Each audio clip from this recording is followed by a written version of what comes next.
Hello, my dear friends. I'm Stanislav Shamayev, a licensed business immigration and corporate attorney in Miami, Florida. In today's video, we're going to be discussing the EB1C visa.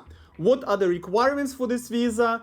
What's the evidentiary base for this visa, the process, and everything else you want to know how to get this visa approved. At the end of this video, you will be able to learn how to get a free evaluation of your EB1C visa. Let's go. You guys know the drill. Smash that like button if you like my content, if you like the ideas behind this content.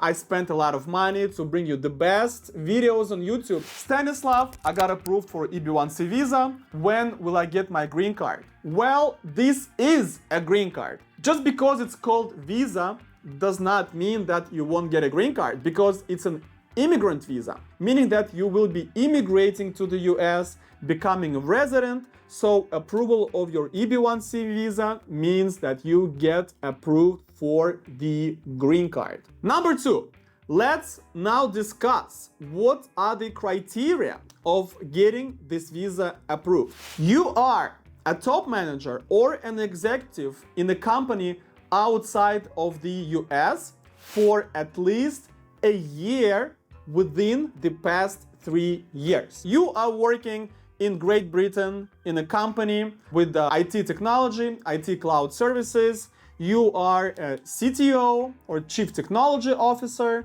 and you've been working in that company for the past 2 years. So you satisfy the criterion of how long you have to be in the position of the executive. CTO is an executive position, meaning that you create a strategy of developing the company through the department that you are directing and controlling. Also, you have to have under your direct control and supervision the one out of the two options. Option number one, you have the professionals. So let's take this example of CTO. The professionals could be the IT people, the programmers, okay? People who write code.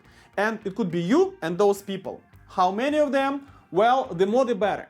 The more the better. That needs to be at least 15 people. However, when we talk about an example with professionals under your direct control, we may speak about maybe 8, maybe 10 people, and all them will serve one purpose: to prove that you are a CTO. So they have to cover all the operational things in order to relieve you from doing them. So you could be focused on strategical development of the department and the company.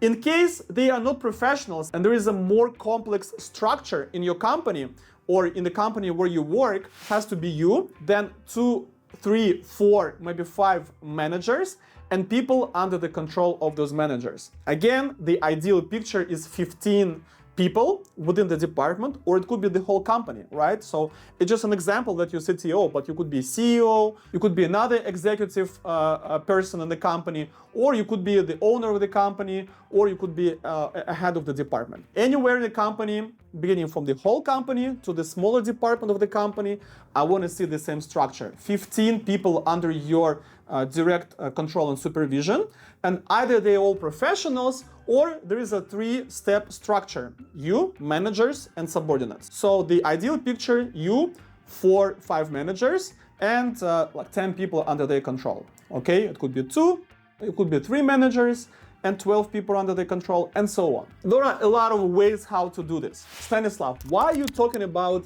employees when in the law it doesn't say anything about it? Well, it does not, but that's how USCIS measures your position of the top manager or an executive. It measures it by the number of employees.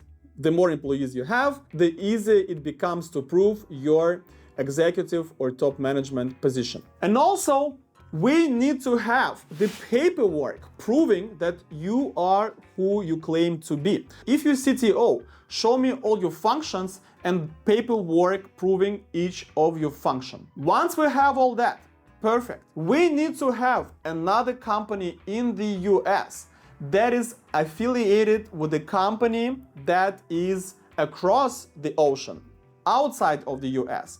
What affiliation means? That means that both companies should have the same control. How could it happen? Many ways. Maybe one person controlling both companies, and again, it could be you, right? You could be the owner of both companies.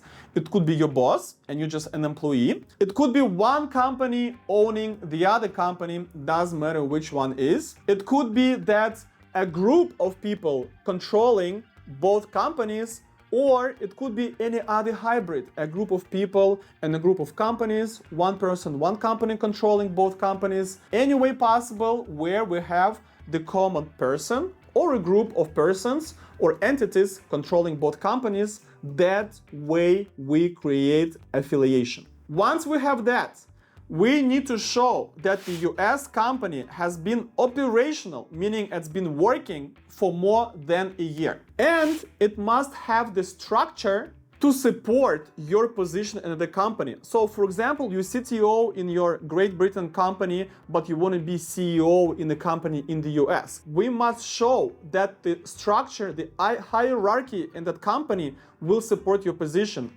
What it means? Well, the classic way is 8 people in the US company with the structure as follows: 2 or 3 managers and 4, 5 subordinates to those managers, and you're going to be at the top of the company controlling these 8 people. And again, this is the minimum requirement. It could be a huge company, a lot of people. You can get placement anywhere in this company. It could be a department, it could be at the top of the company. All I want is you to be in the position of the top manager or the executive. The easiest way to get EB1C is if you are an owner of the company outside of the US and you have at least 15 employees under your control with some top managers between you and other subordinates, and you purchase an existing business in the US with the company that has at least 8 people in that company working on the paycheck, okay, W-2 form, and you claim to be a CEO of this existing business in the US after approval of your petition, that's the recipe of getting the green card right off the bat. Skipping L1, skipping any other visa, you can get the green card for yourself and for your family, so for your spouse, for your kids who are under 21 years old and not married. So that's what is going on with EB1C. If you satisfy the criteria for sure, you should get the free evaluation of your case. How to do that? Easy. Go down below this video, find the link that's gonna say a free evaluation of your business visa. Fill out the questionnaire, fill out the form, and within 48 hours, I will get back to you and tell you, hey, you have a case for these reasons, or you don't have the case for those reasons.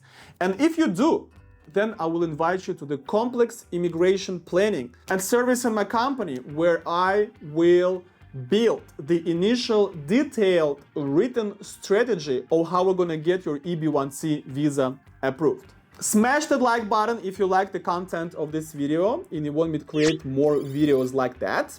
Subscribe to my YouTube channel if you want to get more updates like that twice a week. Also, Instagram, Facebook, LinkedIn, TikTok, Twitter, all the links below this video. I'm Stanislav Shamaev, a lawyer of the future. Your future begins here. Good luck.